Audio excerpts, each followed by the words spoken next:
윤석열 대통령과 김기현 지도부가 만나서 오찬을 함께 했습니다. 그 바로 다음 날 어제죠.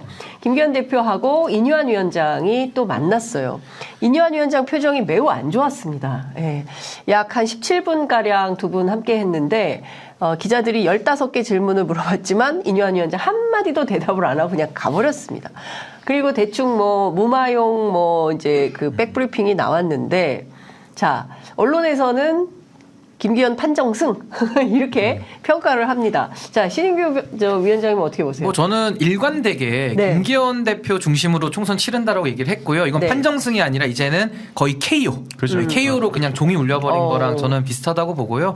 사실 인효한 위원장에게 남아있는 숙제는 언제 집으로 돌아가느냐. 그것만 남은 시점의 문제만 있고요. 네. 그럴 수밖에 없는 것이 사실은 윤석열 대통령이 그동안 얼마나 당을 사유화하려고 노력을 했습니까? 그 상징물이 또 김기현 대표, 바지 대표로 우리가 부르는 건데 결국에는 그 공천을 앞두고 이제 올 것이 온 것이죠. 서로 자리는 한정돼 있고 국민의힘이 만약에 잘했더라면 그럼 당선 가능성이 많고 민주당 의석이 줄어들 테니까 보낼 사람이 많았을 텐데 너무 정치를 못하고 정당이 이상한 방향으로 가다 보니까 오히려 당선 지역구가 더 줄고 있어요. 그럼 기존에 있던 사람들이 자리를 비켜줘야 또 윤석열 대통령은 자기 사람을 심고 싶어서 지금 여기까지 온 거 아닙니까? 그렇죠. 이 모순 충돌이 지금 벌어지는 겁니다. 그러니까 이것이 겉으로 드러날 때는 김기현, 인요한, 장재원, 윤석열 이런 인물들로 나타나고 그 사이에 이준석 대표도 있을 수 있겠지만요. 네. 이게 핵심은 결국 국민의힘이라는 그 당의 당권 이게 누구에게 있느냐인데 저는 결과적으로는 윤석열, 인요한 이분이 복식조고요. 김기현, 장재원 이 김장연대가 이번 시즌 2로 된 건데 거의 저는 김기현 대표 중심으로 거의 KO 승리를 거둔 것이다. 근데 그 힘의 근원에는 당원들, 네. 버스의 힘. 전 거기를 강조하고 싶습니다. 버스의 힘. 꺾이지 않는 버스. 꺾이지 않는 버스. 중꺾권. 버스의 힘. 예. 네. 버스의 힘이 크거든요. 네. 이거 여든 야든 특히 국민의힘은 매우 큽니다. 예, 국민의힘. 버스 못 채우면 이거 큰일 납니다. 4,500명 여원산학회로. 예원산학회. 그건 진짜 대단한 걸로 예. 볼 수 있죠. 근데 예. 거기에 힘이 나오니까 문제가 되는 건데 실권이 김기현 대표한테 완벽하게 몰려 있으니까 인유한 위원장이 질 수밖에 없는 거였습니다. 그리고 여기에서 그 장재원 의원의 힘이 더불어지니까 인유한 위원장이 KO패 당하지 않고는 방법이 없는 그런 상황까지 갔다고 봐요. 네. 너무 그 펀치도 너무 약했어요. 그러니까 인유한 위원장이 와가지고 예. 열심히 해보겠다 했는데 역전의 가능성은 없으니까 인유한 위원장이 이미 KO라서 수건이 들어왔기 때문에 이제 끝났어요. 공이 수건이 울렸습니다. 들어와서 공이 울렸어. 더 이상 재경기는 어렵습니다. 저는 근데 궁금했던 게 분명히 인유한 위원장이 나와서 바로 질릴 수 있는 상황이었거든요. 네. 근데 안에서 무슨 말을 했길래 인유한 위원장이 이렇게 바로 꼬리를 내리고 말 한마디 못했을까에 대한 그런 의구심이 뭔가 있습니다. 자리를 준다고 약속한 거 아닙니까? 그것까지는 아닐 공동선대위원장 텐데요. 이런 등등. 이미 이렇게까지 이미지가 지금 낮아졌는 이미지가 네. 퇴색됐는데 네. 더 저는 연장한다는 배우시다. 의미가 없고요. 인유한 위원장께 이렇게 정리하면 되죠. 인퀴즈. 그러니까 유퀴즈처럼 네. 인터뷰만 따고 MC 하시다가 마무리는 이제 셀프 네. 공관위원장 추천으로 이제 마무리를 내린 거죠. 거기에서 망가졌다고 네. 봐요. 공관위원장은 셀프 추천으로. 자기를 시켜달라. 예. 이것만 안 했어도 인유한 위원장이 분명히 치고 나갈 건덕지가 많았다고 보는데 네. 그거 이야기하면서 확 무너져 버리죠. 그렇구나. 근데 그러면 내년 총선은 국민의힘은 김기현 대표 체제로 치르게 된다 이렇게 봐야 되죠. 확실히 갑니다. 저는 확실히 김기현 간다. 대표의 욕망을 늘 우리가 잊어서는 안 된다. 그분의 욕망. 네. 왜냐하면 원내대표까지 했고 광역단체장까지 했기 때문에 사선 의원 출신이 더 이상 할 게 없어요. 이번 국회의장 라인은 아니기 때문에 당연히 대통령을 꿈꿀 수밖에 없는 거고요. 네. 꿈꾸는 건 누구에게나 자유이기 때문에 이분의 자유도 보장이 돼야 될 것이다. 그렇게 봅니다. 그러니까 분명히 김기현 대표가 윤석열 대통령한테 확 숙이고 들어간 거죠. 아마 인유한 위원장이 이렇게 소위 물갈이를 하려고 했던 내용은 용산에 어느 정도의 지시가 있었을 거라고 보는데 네. 용산과 지도부의 관계가 어느 정도 그 오찬 이후에는 좀 끈끈해진 것 같아요. 네. 그런 기류를 인유한 위원장이 읽었고 본인의 힘이 좀 빠지는 것을 보이니까 말 한마디 못했다. 저는 그렇게 평가합니다. 그렇군요. 근데 저는 이거 봉합으로는 생각 안 하고요. 결국 윤석열 대통령이 인유한 위원장을 통해서 뭘 해보려고 했고 네. 굉장히 무리한 제안까지 갔잖아요. 그렇죠. 셀프 공관위원장 네, 추천이라는 네, 네. 어색한 장면까지 연출을 하면서 김기현 대표 체제를 벼랑 끝으로 몰아보려고 했는데 의외로 이거 바지 대표님이 세게 버틴다. 그래. 네. 욕망이 셌다. 버스는 힘이 세다. 버스는 이렇게 힘이 정리할 수 세다. 있습니다. 우리 댓글 중에 둘 다 말이 너무 빠르다라는 댓글은 없나요? 그런 댓글은 없습니다. 예. 다 적응 잘 하고 계십니다. 1.5배속으로. 이게 말이 느리면 살짝 졸려질 수 있기 때문에 말을 살짝 올리는 게 더 나을 수도 있습니다. 민주당 얘기 좀 해볼게요. 네. 지금 이낙연 전 총리가 사실상 제3지대론 필요하다라고 주장을 하면서 신당 창당 가능성을 열고 여기에 김부겸 전 총리, 정세균 전 총리까지 해서 3총리 연대설 뭐 이런 것까지 나오고 있는 상황이고요. 심지어 이낙연 전 대표는 뭐 이재명 대표 만날 생각 없다.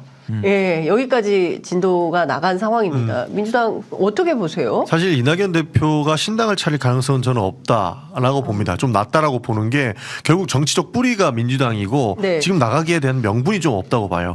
그러니까 과거에 우리 정치는 생멸이기 때문에 뭐 당이 나를 버렸다. 요 정도의 메시지는 낼 수 있겠는데 또 이재명 대표가 그 청원을 삭제하지 않았습니까? 네. 그리고 전향적으로 이낙연 대표를 끌어들이려고 하기 때문에 지금 이 당권 투쟁으로서 신당을 차린다라고 하기에는 네. 명분이 조금 약한 것이죠.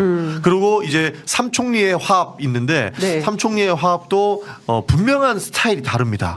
이분들이 다 장단점이 뚜렷한 분들이고 이 정치적 스타일, 리더십의 스타일이 다르기 때문에 세 분들이 합쳐서 이 당권에 대한 도전을 하기에는 조금 무리가 있지 않나라는 것이고 여기서 중요한 지점은 이재명 지도부가 이분들을 끊어 안을 만한 네. 더 파격적인 제안을 좀 해줬으면 좋겠다라는 희망사항까지 좀 덧붙이고 싶습니다. 그렇구나. 어떻게 보세요? 뭐 우선은 전용기 의원님의 분석에 저는 대부분 동의를 하고요. 이낙연 전 대표의 성향이라든지 또 명분 누적 이런 면에서는 저는 신당의 가능성은 매우 낮다. 네. 현실화될 가능성은 낮다고 보고요. 또 가능성의 면에서도 이낙연 대표가 다음 꿈이 대통령이잖아요. 그건 누구나 다 아는 사실입니다. 뭐 대선을 안 나가는 방법 외에는 대선 나가는 거 둘 중에 하나인데 그렇다면 이분의 대권의 꿈을 중심으로 그 행보를 추론해 보면요. 나가더라도 슈퍼 빅텐트를 치는 수밖에 없습니다. 왜냐하면 이 양당에 대적해서 어느 정도 유의미한 세력 덩어리를 가져야 본인도 대권으로 가는 교두보라고 생각할 거기 때문에 그렇다면 슈퍼 빅텐트를 할 능력, 그러니까 정치력이 이낙연 대표에게 있느냐 이걸 물어봐야 돼요. 네. 그럼 방법이 두 개죠. 아까 말씀하신 대로 삼총리, 문재인 정부가 떨어져 나가는 효과까지 낼 수 있는 수준의 정치력을 만들 수 있겠느냐. 근데 이건 불가능합니다. 왜냐하면 이낙연, 정세균, 김부겸 다 각자 대통령이 되고 싶은 분들이라서 네. 이거 조율하기가 쉽지가 않을 거고요. 그럼 네. 이낙연 전 대표가 중도로 나와가지고 뭐 금태섭, 뭐 이준석, 뭐 많은 뭐 이현주 의원 뭐 이런 분들 있잖아요. 그럼 이런 분들하고 뭘 한번 다시 중도에서 해보겠다라고 할 수가 있어요. 근데 이 실험도 이낙연 대표가 대권 꿈을 갖는 한은 매우 어려울 것이다. 왜냐면 그분들은 또 생각이 다 다를 수가 있거든요. 그리고 이념과 비전을 같은 당 안에서도 이게 하기가 힘든데 네. 이거를 또 다른 당끼리 다 모여가지고 뭔가 혼합적으로 한다? 전 이거는 바른미래당 시즌 2가 될 거기 때문에 이거는 정당 만들어도 총선용이에요. 네. 그러니까 이거는 둘 다 이낙연 대표 입장에서는 할 수가 없는 그럼 뭐 그런 어떻게 해야 상황인 거죠. 된다고 보세요? 아니 저는 이거로 봐요. 이재명 대표에게 보내는 편지죠. 공개 편지. 공개 편지. 네, 우리 서른 의원도 있다, 윤영찬 의원도 있다. 공천 챙겨줘라. 우리 쪽 사람 만만하게 보지 말아라. 나 여차하면 나간다라는 네. 본인의 몸값 올리기로 이건 봐야지. 이걸 가지고 실제 결행한다. 아까 제가 말씀드린 대로 대권 꿈을 포기하시면 가능해요. 그럼 모두는 할 수 있고 다 할 수 있는데 네. 그 포기 안 하는 전제 위에서는 삼총리와의 연대, 아니 나와서의 호남 연대인데 전 둘 다 잘 될 가능성이 거의 없어서 이분이 뭐 할 저도 생각이 없다 이렇게 봅니다. 그렇게 생각합니다. 그리고 뭐 이준석 대표와의 네. 연합설 예. 이런 것도 좀 대두가 되고 있는 것 같은데 그거는 절대적으로 불가능하다. 가능하지 않을 거예요. 예, 그 이준석 대표와 이낙연 총리의 이 연합은 이낙연 총리가 모든 것을 포기했을 때나 가능한 일이다. 예, 그렇게 봅니다. 예. 아니 참고로 문재인 정부 초대 총리를 지냈고 윤석열 대통령을 서울중앙지검장으로 임명하신 분인데 네. 그분하고 다시 손을 잡는다? 그것도 이준석 대표가 전 이거는 소설 중에 소설이다. 저는 이렇게 봅니다. 예. 뭐 이준석 전 대표는 만나볼 의향은 있다. 단 문재인 정부 총리와는 같이 할 생각이 없다. 그걸 다 내려놓고 뭐 정리하고 오라는 무슨 말- 그러니까 잘 무슨 말인지는 잘 모르겠어요. 모르겠어요. 하여튼 여하튼 뭐 그러니까 자연인 이낙연 뭐 그러니까 대권 꿈을 버리면 뭐 가능한데 이런 얘기 예. 같은데 그거 가능하겠냐는 거예요. 그러니까 이준석 대표는 또 이 와중에 본인 몸값 올리고 있는 것 같은데 사실 몸값은 이준석 대표도 엄청난 그 가능성을 가지고 있지만 이낙연 총리를 그렇게 평가할 정도는 아닌 것 같다. 근데 저는 네. 요즘 상황 이렇게 보면서 정치라는 게 뭐 정치 오래 하고 한 거 전 다 존중하는데요. 정치가 인기로 하는 건 아니지 않습니까? 네. 우리가 한동훈 장관 보면서 참 거품이다 이런 생각 많이 들잖아요. 카푸치노 위에 있는 거품 같은 거예요, 인기가. 근데 드립이 좋네요. 아 그러니까 드림 연구소가 있으니까. 근데 아니 근데 거품 같은 건데 정치는 인기로 하는 게 아니라 내용으로 하는 거거든요. 내용과 사람으로 하는 겁니다. 이 두 가지가 빠진 상태에서 아무리 언론을 이용하고 아무리 거품을 일으켜 가지고 한다 한들 거품은 곧 꺼지거든요. 그 버블은 내려앉잖아요. 그러니까 저는 좀 한국 정치가 좀 내실 있게 갔으면 좋겠다.